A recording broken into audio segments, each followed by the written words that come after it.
é o caso Adélio. O Joaquim, como eu falei no começo, foi o jornalista que chegou mais próximo de uma possível e muito difícil entrevista com o Adélio. Eu tenho certeza que quando o Adélio tiver à disposição, o Joaquim, as chances dele ter essa entrevista é maior do que qualquer outro jornalista no Brasil.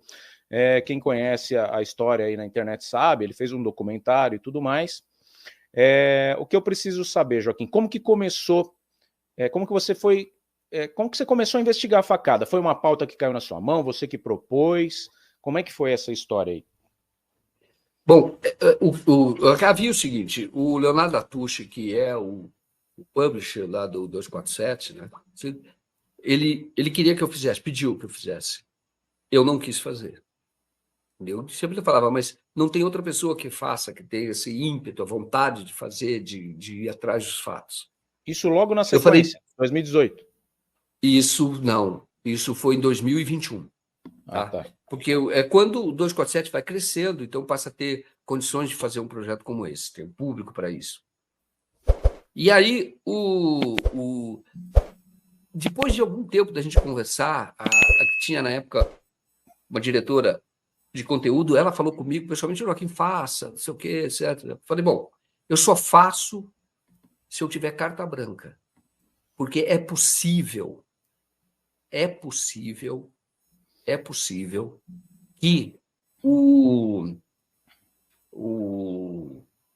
o fato tenha ocorrido como se deu a narrativa oficial. E eu vou ter que escrever isso. E vou ter que contar isso. Tá? E aí vai fortalecer uma narrativa da extrema-direita, porque a extrema-direita só acendeu por causa desse episódio. E eu quero ter essa liberdade de que vou contar a verdade. Por quê? Porque eu tenho essa história na minha vida profissional. Eu escrevi um livro chamado Basta, Sensacionalismo e Farsa na Cobertura Jornalística do Assassinato de PC Farias, que justamente eu conto, e aí é outro debate, se você quiser abrir, vai ser outro debate, mas eu conto porque aquele crime foi passional. Vou contra toda a opinião da imprensa, e apanhei muito por isso. Só que a minha narrativa estava certa. Tanto que os seguranças do PC foram todos absolvidos, e eu prestei depoimento nesse julgamento como perito, como informante do juiz pelo livro que eu tinha escrito. Então, eu tenho uma história nessa área, assim, não é porque o povo quer ouvir uma história que eu vou contar a história que o povo quer ouvir. Sim. Eu tenho que contar aquilo que ocorreu. E aí eu fui. Quando eu fui entrevistar, entrevistei pessoas, fui para Juiz de Fora, fiquei lá muito tempo, depois fui para Santa Catarina, fui para Juiz de Fora, fui para Florianópolis, fui para Montes Claros, fiz apuração também em São Paulo, e isso demorou uns 3 meses de apuração. Eu vou dizer para vocês que eu dormia no começo, comecei da apuração, eu dormia 3, 4 horas. Eu acordava à noite e muito preocupado porque as coisas... Não era normal, normalmente você dorme bem. Eu não durmo tão bem, mas durmo mais do que 3 ou 4 horas, entendeu? Aí, o que acontece? Eu fiquei muito... Eu achei um dia, na internet, eu estava entrevistando as pessoas, mas daí eu achei na internet, e ali foi a chave para eu entender o caso. Esse vídeo está censurado na internet, tá? Mas eu achei um vídeo que era de um grupo chama True or Not, possivelmente vinculado ao Anonymous, tá? E eles fizeram alguns vídeos contando as incongruências que havia na narrativa oficial. Qual é a primeira delas? Isso é que me chamou a atenção, porque daí eu fui checar e fui perseguir os fatos e vi que era aquilo mesmo. O Adélio, embora tenha sido filiado ao PSOL, o Adélio era um militante de extrema-direita. Acredite. Bolsonarista. Aí você diz assim, mas como o Bolsonaro? Naquela época não se falava em Bolsonaro, na época que ele era militante, porque a facada foi 18, né? Ou eu chamo de suposta facada também, porque isso precisa ser, e eu vou dizer por que isso precisa ser apurado. Existem prints salvos com esses bolsonarismos do Adélio aí? Tem. E aí, o que acontece? O Adélio, ele tinha uma página no Facebook com pretensões políticas. O Adélio, ele faz uma postagem em 2017, 2016, em que ele ataca o Renan Calheiros, presidente do Senado. Porque o Renan Calheiros não tinha colocado em votação, tinha arquivado um projeto aprovado pela Câmara dos Deputados. E era um projeto que tem entre os seus autores Jair Bolsonaro. Qual projeto é esse? Redução da maioridade penal.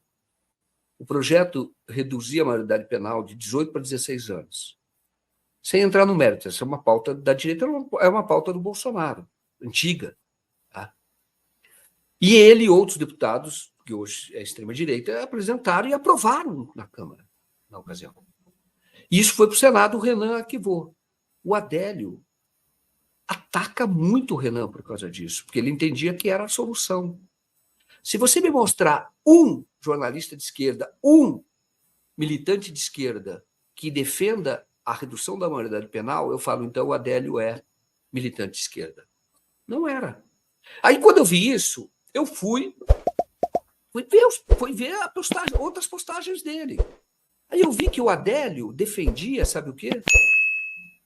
Que os militares controlassem centros de educação e lazer no Brasil, que era uma forma de combater drogas, etc. Independentemente do mérito ou não desse conteúdo, e isso é um conteúdo de direita, de extrema direita.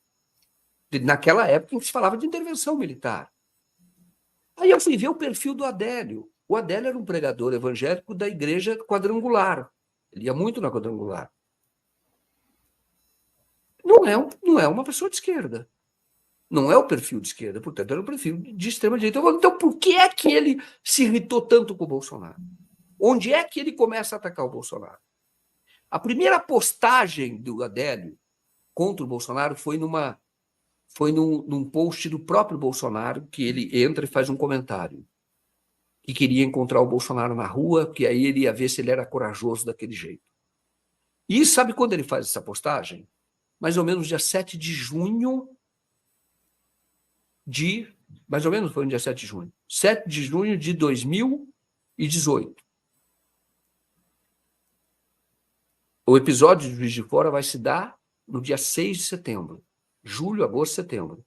O evento de Juiz de Fora estava marcado para agosto. Só que ele foi adiado para coincidir com a independência. Tá?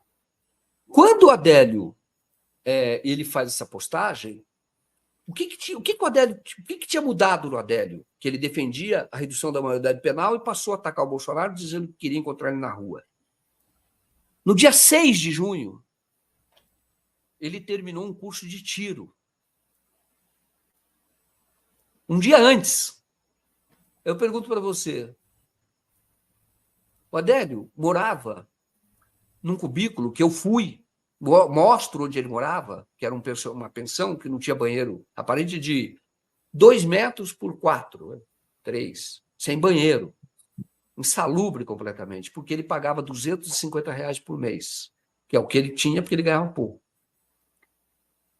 Ele faz um curso de tiro em que ele paga à vista R$700. Isto é quase 3 salários dele. Quem é que faz isso?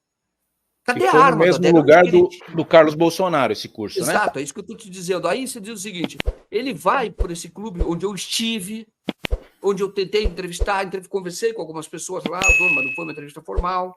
Onde pegaram 38. Uma mentira, né? Que falaram que ele só esteve lá, mas não fez curso, e depois apareceu um certificado com o nome dele, né? Isso. Ele fez 3 dias. Então ele falou que frequentou 3 dias. Quem é que estava lá no terceiro dia, dia 6? Carlos Bolsonaro. O Carlos Bolsonaro, bem na verdade, depois que eu fiz o documentário, ele foi para dentro da Nagli e falou, eu estava em Florianópolis, porque ele não tem como negar, mas eu não fui para o clube do tiro naquele dia. Ele disse, eu pedi para ver as imagens, porque tem imagem de tiro. Não consegui ver essas imagens. Não. Pessoal, olha só, presta atenção nessa dica de ouro que eu vou te passar ela só mais uma vez, tá? O nosso manual prático anti-endividamento vem sendo um grande sucesso. Está tirando pessoas da posição de super endividados para pessoas poupadoras de dinheiro. Principalmente você aí que está comprometido com empréstimo consignado, você que é aposentado, que é pensionista, que é servidor público e até você mesmo de carteira assinada, você sabe do que eu estou falando. Se a tua situação é essa, de pessoa super endividada, não perde tempo. Vem para cá, o Thiago Parigiani, parceiraço nosso aqui, conseguiu desenvolver esse manual prático que está mudando a vida de milhares de pessoas. A gente trouxe para você recentemente uma leva de 30 oportunidades ímpares para que você pudesse adquirir esse manual prático por apenas R$ 49,90. Infelizmente, isso acabou e voltou para o valor normal de R$ 499,90. Mas eu quero te dar uma excelente notícia agora. A gente está com um pacote novamente agora promocional, também por tempo limitado, de apenas R$ 99,90 para as 30 primeiras pessoas que entrarem em contato conosco através do link que eu vou deixar aqui à disposição de você.